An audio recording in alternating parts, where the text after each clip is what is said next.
Hát igazából Zalaegerszegről jöttünk, tehát az út miatt is, hogy rövid volt az út, illetve nagyon szimpatikus a környezet, az őrzött parkoló, tehát a személyzet is.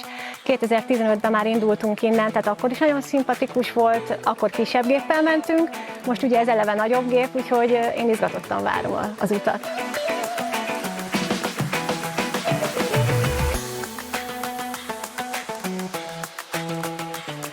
Nagyon jó érzés. Ugye én is úgy gondoltam, hogy mivel hogy Budapest azért elég messze van tőlünk, és ugye meghallottam, hogy először indítanak járatot Törökországba, és akkor mindjárt kaptunk rajta, hogy akkor legyünk mi itt az elsők között.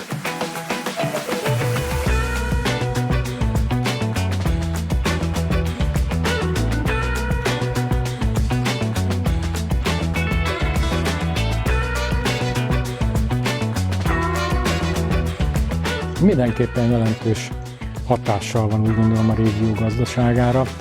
Ő magában már ráirányítja a régióra, a repülőtérre a figyelmet, növeli a repülőtér forgalmát, beszállítói körültől több megrendelést eredményez, illetve hát nyilván az itteni szolgáltatók, a közlekedési szolgáltatók, a transferszolgáltatók, a taxisok, a vendéglátó egységekben is megjelennek azok a vendégek, akik tőlünk kívánnak elutazni, úgyhogy egy pozitív hatást hoz számunkra.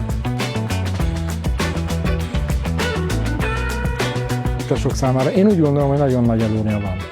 Könnyen megközelíthető egy repülőtér, egy regionális repülőtér, jól értelmezhető, jó szolgáltatásokat tud nyújtani úgy, hogy sokkal gyorsabb az utasáramlás, nem kell az utasoknak attól félni, hogy eltévednek a repülőtéren, könnyen megtalálják az utasútvonalakat, illetve önmagában az, hogy a régióban élőknek viszont órákat tud utazásban megspórolni, mielőtt a repülőgép fedélzetére léphetnek.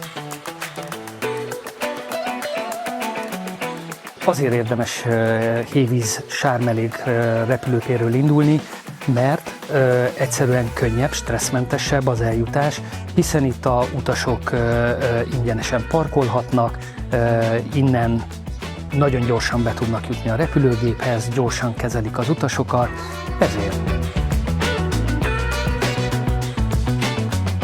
Ez egy nagyon nehéz kérdés, ki kell elemeznünk majd az adatokat, illetve a statisztikákat a szezon végén, de én úgy gondolom, hogy mindenképpen szeretnénk bővíteni mind a sármeléki, mind a debreceni indulásokat, egyéb desztinációkkal, de ez hagy maradjon még a mi titkunk.